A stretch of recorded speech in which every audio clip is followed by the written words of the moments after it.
नमस्कार दोस्तों, क्या आप जानते हैं कि इस बार 65 महान हस्तियों को देश के प्रतिष्ठित पद्म पुरस्कारों से सम्मानित किया गया है। आखिर कौन हैं वे लोग जिन्होंने अपने काम से पूरे देश का सिर गर्व से ऊंचा कर दिया। अलका याग्निक, विजय अमृतराज, शिबू सोरेन समेत कई बड़े नाम इस सूची में शामिल हैं। इस वीडियो में हम जानेंगे पूरी सूची, पद्म पुरस्कारों का महत्व और ऐसे रोचक तथ्य जो हर प्रतियोगी परीक्षा के लिए बेहद महत्वपूर्ण हैं। इसलिए वीडियो को अंत तक जरूर देखें और अगर आप रोजाना ऐसी सटीक करंट अफेयर्स और जीके की जानकारी चाहते हैं तो अभी हमारे चैनल ज्ञान स्थली गुरुकुल को सब्सक्राइब करें, वीडियो को लाइक और बेल आइकॉन को जरूर दबाएं। चलिए शुरू करते हैं। यह अमर उजाला अखबार की कटिंग है। अलका याग्निक, विजय अमृतराज व शिबू सोरेन समेत 65 हस्तियों को पद्म पुरस्कार। राष्ट्रपति द्रौपदी मुर्मू ने 24 जून 2026 को राष्ट्रपति भवन में आयोजित दूसरे नागरिक अलंकरण समारोह में देश की विभिन्न क्षेत्रों की 65 प्रतिष्ठित हस्तियों को पद्म पुरस्कार प्रदान किया। इन पुरस्कारों के माध्यम से कला, साहित्य, शिक्षा, विज्ञान, चिकित्सा, खेल, समाज सेवा, उद्योग, लोक कलाओं तथा सार्वजनिक जीवन में उत्कृष्ट योगदान देने वाले व्यक्तियों को सम्मानित किया गया है। समारोह में प्रधानमंत्री नरेंद्र मोदी, उपराष्ट्रपति तथा कई केंद्रीय मंत्री भी उपस्थित रहे। सम्मानित प्रमुख हस्तियों में प्रसिद्ध पार्श्व गायिका अलका याग्निक, पूर्व अंतर्राष्ट्रीय टेनिस खिलाड़ी विजय अमृतराज, समाज सेवी शिबू सोरेन, अभिनेता अनंत नाम और वैज्ञानिक डॉक्टर अशोक गाडगिल सहित अनेक प्रसिद्ध व्यक्तियों के नाम इसमें शामिल हैं। इस सूची में 4 विदेशी नागरिकों को भी उनके विशिष्ट योगदान के लिए सम्मानित किया गया। साथ ही 2 अमेरिकी नागरिकों को भी पद्म सम्मान प्रदान किया गया है, जिनमें चिकित्सा और भारतीय शास्त्रीय नृत्य के क्षेत्र में उल्लेखनीय कार्य करने वाले व्यक्तियों को सम्मान मिला है। पद्म पुरस्कार भारत के सर्वोच्च नागरिक सम्मानों में शामिल है और इन्हें 3 श्रेणियों पद्म विभूषण, पद्म भूषण तथा पद्मश्री में प्रदान किया जाता है।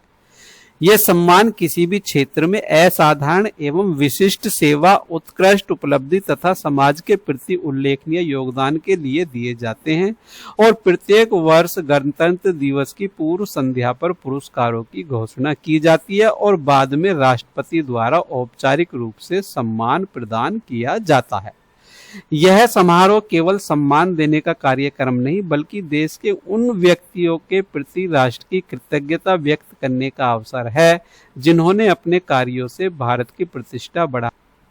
ऐसे सम्मान युवाओं को प्रेरित करते हैं कि वे अपने अपने क्षेत्र में उत्कृष्टता प्राप्त कर समाज और राष्ट्र के विकास में योगदान दें। पद्म पुरस्कार यह संदेश देते हैं कि समर्थन, प्रतिभा और सेवा भावना का सम्मान अवश्य होता है, चाहे व्यक्ति किसी भी क्षेत्र या पृष्ठभूमि से क्यों न हो। इस टॉपिक से हमने कुछ प्रश्न भी बनाए हैं, एक नजर उन पर भी मारते हैं। पद्म पुरस्कार भारत में किस प्रकार के सम्मान हैं? तो ये पद्म पुरस्कार भारत के सर्वोच्च नागरिक सम्मानों में से एक है। ये सबसे पहला प्रश्न हमारा है। ये पद्म पुरस्कार कितनी श्रेणियों में दिए जाते हैं? तो ये 3 श्रेणियों में दिए जाते हैं। पद्म विभूषण, पद्म भूषण और पद्मश्री ये होते हैं। ये पद्म विभूषण सबसे बड़ा होता है, इसके बाद दूसरे नंबर पर यह होता है और तीसरे नंबर पर यह होता है। और याद करने के लिए सबसे आसान तरीका यह है, जितना बड़ा नाम इतना बड़ा सम्मान। यह बड़ा नाम है, इसके बाद ये छोटा और उसके बाद श्री ये सबसे छोटा है। तो पहले नंबर का ये, दूसरे का ये और तीसरे का ये होता है।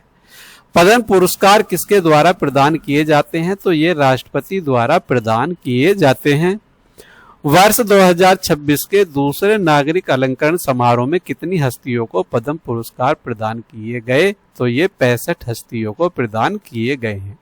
इस समारोह में सम्मानित प्रमुख पार्श्व गायिका कौन थी? तो अलका याग्निक हैं। प्रसिद्ध टेनिस खिलाड़ी के रूप में किसे पद्म सम्मान मिला? तो विजय अमृतराज को मिला है। खंड के किस वरिष्ठ नेता को पद्म पुरस्कार से सम्मानित किया गया है? तो सामाजिक सेवा के लिए शिबू सोरेन को किया गया है। समारोह में कितने विदेशी नागरिक को भी पद्म सम्मान दिया गया है? तो 4 विदेशी नागरिकों को दिया गया है। पद्म पुरस्कार किन किन क्षेत्रों में उत्कृष्ट योगदान के लिए दिए जाते हैं? तो कला, साहित्य, शिक्षा, विज्ञान, चिकित्सा, खेल, समाज सेवा, उद्योग, लोक कला तथा अन्य क्षेत्रों में ये दिए जाते हैं। पद्म पुरस्कारों की घोषणा सामान्यतः कब की जाती है? तो प्रत्येक वर्ष गणतंत्र दिवस की पूर्व संध्या पर की। पद्म पुरस्कार प्रदान करने का समारोह कहाँ आयोजित किया जाता है? तो ये राष्ट्रपति भवन में होता है, नई दिल्ली के अंदर। और वर्ष 2026 के समारोह में राष्ट्रपति कौन थी? तो द्रौपदी मुर्मू है, जो वर्तमान राष्ट्रपति हैं। भारत की ये पहली आदिवासी महिला राष्ट्रपति हैं। वैसे दूसरे क्रम पे आते हैं, और यदि पहली आदिवासी महिला की बात करें तो ये पहले नंबर की महिला हैं। और इनके पहले प्रतिभा देवी सिंह पाटिल थी, जो देश की पहली महिला राष्ट्रपति बनी है। समारोह में कौन से प्रमुख राष्ट्रीय नेता उपस्थित रहे? तो प्रधानमंत्री नरेंद्र मोदी, उपराष्ट्रपति तथा कई केंद्रीय मंत्री उपस्थित रहे हैं। पद्म विभूषण किस स्तर का सम्मान है? तो यह पद्म पुरस्कारों की सर्वोच्च श्रेणी का सम्मान है। साथियों, जानकारी आपको अच्छी लगी है तो वीडियो को लाइक और शेयर अवश्य कीजिए, और यदि आपने हमारा चैनल सब्सक्राइब नहीं किया है तो चैनल को सब्सक्राइब कर लें। मिलते हैं इसी तरह की नई अपडेट और नई जानकारी के साथ। जय हिंद, जय भारत, धन्यवाद साथियों, आपका दिन शुभ हो।